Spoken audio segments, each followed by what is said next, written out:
Hello friends, welcome back my channel Sheela classes.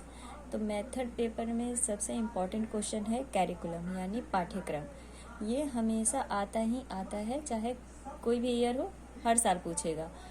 तो देखिए, चाहे इतिहास हो, भूगोल हो, ज्योग्राफी हो या होम साइंस हो, कोई भी सब्जेक्ट आपका मेथड पेपर हो, उससे ये रिलेटिव पूछता ही पूछता है। क्वेश्चन देखिए, क्वेश्चन है कि पाठ्यक्रम से आप क्या समझते हैं। इतिहास पाठ्यक्रम के निर्माण में प्रस्तुत किए जाने वाले उद्देश्यों सिद्धांतों का वर्णन करें। यानी इतिहास शिक्षण, इतिहास की जगह वहाँ पर जीव विज्ञान भी हो सकता है, होम साइंस भी हो सकता है, भूगोल भी हो सकता है, कोई भी सब्जेक्ट हो सकता है, हिंदी भी हो सकता है, मतलब कुछ भी हो सकता है। जो आपका मेथड पेपर हो, कुछ भी हो सकता है। तो सबका आंसर एक ही होगा, बस इतिहास की जगह आप लोग भूगोल कर दीजिएगा जहाँ जहाँ यूज़ हो। तो चलिए देखते हैं इसका अर्थ। पाठ्यक्रम का अर्थ है, यहाँ पर अर्थ लिख लीजिएगा, सॉरी। चलिए देखते हैं पाठ्यक्रम का अर्थ, मीनिंग ऑफ कैरिकुलम। तो कैरिकुलम शब्द की उत्पत्ति लैटिन भाषा के एक शब्द क्यूरेरे से हुई है, जिसका अर्थ है रेस कोर्स यानी दौड़ का मैदान। यह दौड़ का मैदान है जिस पर व्यक्ति लक्ष्य की प्राप्ति के लिए दौड़ता है। मतलब पाठ्यक्रम क्या है? दौड़ का मैदान है जिसको पाने के लिए व्यक्ति दौड़ता है। पाठ्यक्रम के अर्थ के बारे में दो विचारधाराएं हैं, एक है प्राचीन धारणा तथा दूसरी है आधुनिक धारणा। इसको आप डायग्राम के थ्रू दर्शा दीजिएगा। ये पहले का नोट्स है तो ऐसे ही लिखा गया है, डायग्राम के थ्रू आप लोग दर्शा दीजिएगा। चलिए प्राचीन धारणा को देखते हैं। प्राचीन धारणा के अनुसार विभिन्न प्रकार के ज्ञानों और कुशलताओं का संग्रह होता है, जो बालक के दृष्टिकोण से नहीं बल्कि किसी वैज्ञानिक दृष्टिकोण से पाठ्यक्रम पुस्तक तैयार होता था। देखिए, प्राचीन धारणा में क्या था कि बालक की दृष्टि नहीं देखी जाती थी, बालक की रुचि नहीं देखी जाती थी, वो मनोवैज्ञानिक दृष्टिकोण से पाठ्यक्रम तैयार होता था, उसमें बालक की कोई भूमिका नहीं होती थी। आधुनिक धारणा के अनुसार देखते हैं। आधुनिक धारणा के अनुसार पाठ्यक्रम क्या है? तो पाठ्यक्रम अनुभवों, क्रियाओं या जीवन की वास्तविक परिस्थितियों का संग्रह है, जिनमें बालक भाग लेता है और जिनका वह सामना करता है। तथा आधुनिक विचारधारा में पाठ्यक्रम निर्माण करते समय बालकों की रुचि, योग्यता, क्षमता और बुद्धि का ध्यान दिया जाता है। देखिए, सिंपल सी भाषा है कि आधुनिक धारणा में अब जो पाठ्यक्रम तैयार होता है वो बच्चों को ध्यान में रखकर किया जाता है कि हाँ, बच्चे की रुचि, योग्यता और उसकी क्षमता के अनुसार। जैसे फर्स्ट क्लास का बच्चा है, अगर उसमें हम 8वीं क्लास के चैप्टर डाल देंगे तो वो समझेगा नहीं समझेगा। तो वहीं बच्चों को ध्यान में रखते हुए पाठ्यक्रम तैयार किया जा रहा है। चलिए आप पाठ्यक्रम की परिभाषाएं देख लेते हैं। देखिए, आप लोग एग्जाम में स्पेस छोड़ छोड़ के लिखिएगा, ये पहले का है तो ऐसे ही लिख दी हूँ। चलिए, एग्जाम में पेज भरना होता है 32 पेज। चलिए डेफिनेशन देखते हैं फ्रॉवेल के अनुसार। फ्रॉवेल क्या कहते हैं? पाठ्यक्रम को मानव जाति के संपूर्ण ज्ञान तथा अनुभव को सार समझना चाहिए।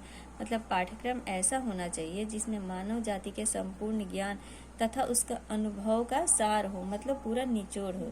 ये फ्रॉवेल कहते हैं। दूसरा है कनिंघम के अनुसार। कनिंघम क्या कहते हैं? तो पाठ्यक्रम शिक्षक के हाथ में एक ऐसा साधन है जिससे वह अपनी सामग्री यानी विद्यार्थी को अपने आदर्श के अनुसार अपने कालगृह, यहाँ पर कालगृह का मतलब हो गया विद्यालय में मोड़ता है। मतलब पाठ्यक्रम एक ऐसा शिक्षक का साधन है जिसके द्वारा वो अपने जो भी उसके पास नॉलेज है वो अपने आदर्श या ज्ञान के अकॉर्डिंग वो छात्रों को उस के अनुसार मोड़ता है, मतलब उस तरफ वो ले जाता है, सही रास्ते पर दिखाता है। पाठ्यक्रम के उद्देश्य क्या है? तो पहला है, इसे बालकों को लोकतंत्र के लिए तैयार किया जाए। मतलब पाठ्यक्रम का उद्देश्य क्या है कि बालकों को लोकतंत्र के लिए तैयार किया जाए, मतलब देश के लिए तैयार किया जाए। दूसरा है, इससे सब छात्रों को पूर्ण विकास को व्यक्त, उत्साहित, विकसित और प्रेरित करना चाहिए। मतलब पाठ्यक्रम का उद्देश्य ये होना चाहिए कि सभी छात्रों को पूरी रूप से विकसित करें तथा उनके व्यक्तित्व को उत्साहित और विकसित करके प्रेरित करें। ये होना चाहिए पाठ्यक्रम का उद्देश्य। तीसरा क्या उद्देश्य होना चाहिए? तो ऐसे व्यक्तियों का निर्माण करना चाहिए जो खोज और ज्ञान की सीमाओं का विस्तार कर सके।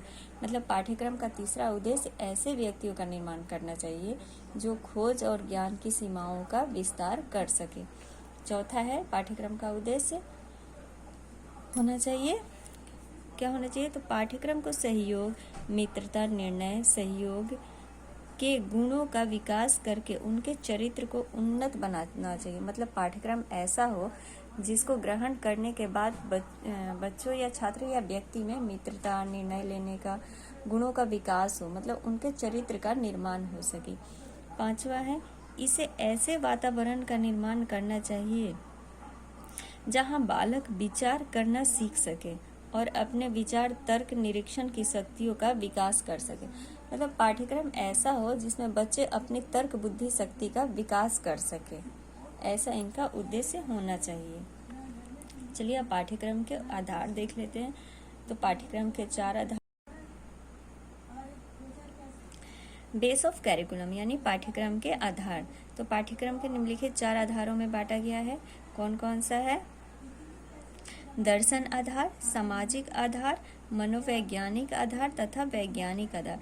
यानी साइंटिफिक बेस वैज्ञानिक आधार हो गया, साइकोलॉजिकल बेस मनोवैज्ञानिक आधार हो गया, सोशियोलॉजिकल बेस सामाजिक आधार तथा फिलोसफिकल बेस दर्शन आधार। इनको अब हम लोग डील कर लेते हैं।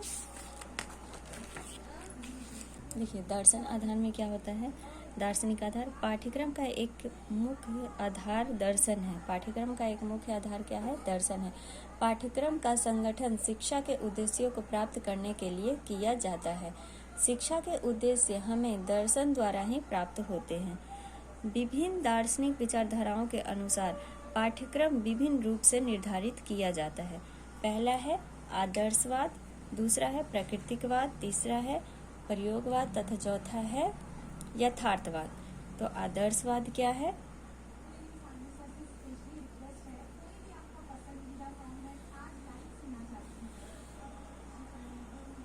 आदर्शवाद के अनुसार पाठ्यक्रम में साहित्य, कला, संगीत, भाषाएं, भूगोल, इतिहास, विज्ञान तथा गणित रखे जाएंगे। मतलब आदर्शवाद यह कहता है कि पाठ्यक्रम में वे सभी क्या कहते हैं विषय रखने चाहिए जिससे कि व्यक्ति का विकास हो। जैसे साहित्य हो गया, कला हो गया, संगीत हो गया, भाषा हो गया, भूगोल, इतिहास तथा गणित रखे जाने चाहिए। प्राकृतिकवाद कहता है कि छात्रों को जो है प्रकृति के अनुसार ढलने देना चाहिए। यानी यह वाद यह कहता है कि बालक के व्यक्तित्व पर बल देता है। जो प्राकृतिकवाद है वो बालक के व्यक्तित्व पर बल देता है। प्राकृतिकवाद के अनुसार पाठ्यक्रम में व्यायाम, खेल कूद, तैरना, भूगोल, प्राकृतिक विज्ञान आदि को स्थान मिलना चाहिए। प्राकृतिकवाद मतलब प्राकृतिक से जुड़े हुए सभी विषयों के बारे में कहता है, उस पर यह बल देता है। प्रयोगवाद क्या कहता है? तो प्रयोगवाद यह कहता है यह विचारधारा उपयोगिता के सिद्धांत पर बल देती है। प्रयोगवाद जो है यह सबसे ज्यादा किस पर बल देती है? तो उपयोगिता पर बल देती है। इसके अनुसार पाठ्यक्रम में कला, भाषा, कताई, बुनाई, दुकानदारी, बागवानी, गन्ना आदि को स्थान मिलना चाहिए। मतलब प्रयोग करना चाहिए जिससे कि बच्चे ज़्यादा ये सब सीख सके, अपने जब उनकी ज़रूरत हो तो वो जीवन में इसे ला सके। तो प्रयोगवाद उपयोगिता पर सबसे ज़्यादा ध्यान देता है। यह पाठ्यक्रम में उन क्रियाओं को स्थान देता है जिनके द्वारा वास्तविक जीवन के प्रवृत्तियों का ज्ञान प्राप्त होगा। देखिए प्रयोगवाद जो है वो वास्तविक जीवन से जोड़ना चाहता है, मतलब ऐसे विषय शामिल करना चाहता है पाठ्यक्रम में। अब यथार्थवाद क्या कहता है? तो यथार्थवाद यह कहता है कि यह पाठ्यक्रम में उन क्रियाओं को स्थान देता है जिनके द्वारा वास्तविक जीवन की परिस्थितियों का ज्ञान प्राप्त हो। यथार्थवाद मतलब उन विषयों पर ज़्यादा जोर देता है जिनके द्वारा वास्तविक जीवन का ज्ञान हो, मतलब वास्तविक परिस्थितियों से वो रूबरू करवाना चाहता है। ये हो गया दार्शनिक आधार, जिसको 4 भागों में बांटा गया है: आदर्शवाद, प्राकृतिकवाद, प्रयोगवाद और यथार्थवाद। आदर्शवाद मतलब जैसे साहित्य, कला, इन सब पे ज़्यादा जोर देता है। प्रकृतिवाद किस पर देता है? प्रकृतिक से जुड़े जैसे खेल कूद यानी योग, इन सब पर प्राकृतिकवाद ध्यान देता है। प्रयोगवाद उपयोगिता पर ज़्यादा ध्यान देता है जो कि वास्तविक जीवन में प्रयोग ला सके। वास्तविक जीवन में प्रयोग हो सके। और यथार्थवाद वास्तविक जीवन से जुड़ी हर वस्तु पर ध्यान देता है दार्शनिक आधार के अनुसार। अब है सामाजिक आधार यानी सोशियोलॉजिकल बेस।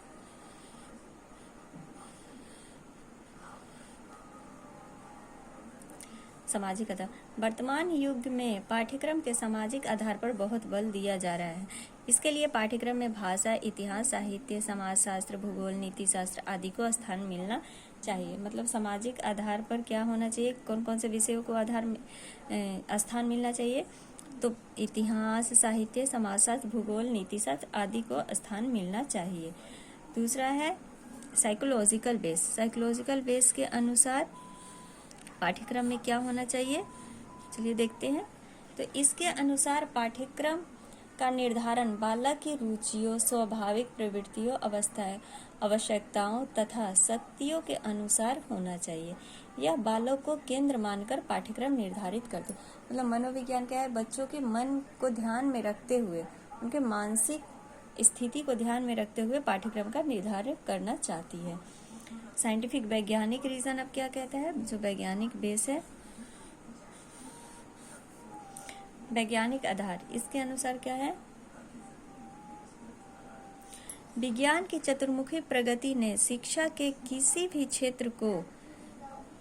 क्षेत्र को अछूता नहीं छोड़ा है। वैज्ञानिक अनुसंधानों से प्रभावित होकर बहुत से शिक्षा शास्त्री पाठ्यक्रम में विषयों को अधिक महत्व देते हैं। विज्ञान की चतुर्मुखी प्रगति ने शिक्षा के किसी भी क्षेत्र को ये सही बात है कि हर चीज़ में आजकल विज्ञान शामिल है, मतलब वैज्ञानिक आधार शामिल है। चाहे खेल कूद हो, हर चीज़ को वैज्ञानिक के द्वारा जोड़ा जाता है। तो इसलिए वैज्ञानिक के आधार पर भी विषयों में शामिल करना चाहिए। प्रयोग हो गया, उपयोग हो गया, साइंटिफिक रीजन, ये सब चीज़ पाठ्यक्रम में होना चाहिए। अब देख लेते हैं प्रिंसिपल ऑफ कैरिकुलम कंस्ट्रक्शन यानी पाठ्यक्रम के सिद्धांत। तो पाठ्यक्रम के कितने सिद्धांत हैं, चलिए पाठ्यक्रम के सिद्धांत देख लेते हैं। जीवन से संबंधित होने का सिद्धांत, हाँ, पाठ्यक्रम ऐसा होना चाहिए जो कि जीवन से संबंधित हो, जिसे कि आगे हम लोग उपयोग में ला सके। उपयोगिता का सिद्धांत देखिए, दूसरा आ गया उपयोगिता सिद्धांत, पाठ्यक्रम ऐसा हो कि उपयोग में आ सके। तीसरा है रचनात्मक कार्यों का सिद्धांत। चौथा है खेल व कार्य की क्रियाओं का सिद्धांत। पांचवा है जीवन संबंधी क्रियाओं के समावेश का सिद्धांत। छठा है विकास की सतत प्रक्रिया का सिद्धांत। और सातवां है अनुभवों की पूर्णता का सिद्धांत। ये है विविधता और लचीलेपन का सिद्धांत। 9th है सामुदायिक जीवन से संबंध का सिद्धांत। 10वां है अवकाश के लिए प्रशिक्षण का सिद्धांत तथा 11वां है विषयों के पारस्परिक संबंध का सिद्धांत। ये 11 सिद्धांत है पाठ्यक्रम के, जो कि डील करेंगे तो बहुत लंबा हो जाएगा, तो इसलिए इसको डील हम लोग अगले सेशन में कर देंगे। दूसरा अगला वीडियो डाल करके इसमें पाठ्यक्रम के सिद्धांत पूरा डाल देंगे।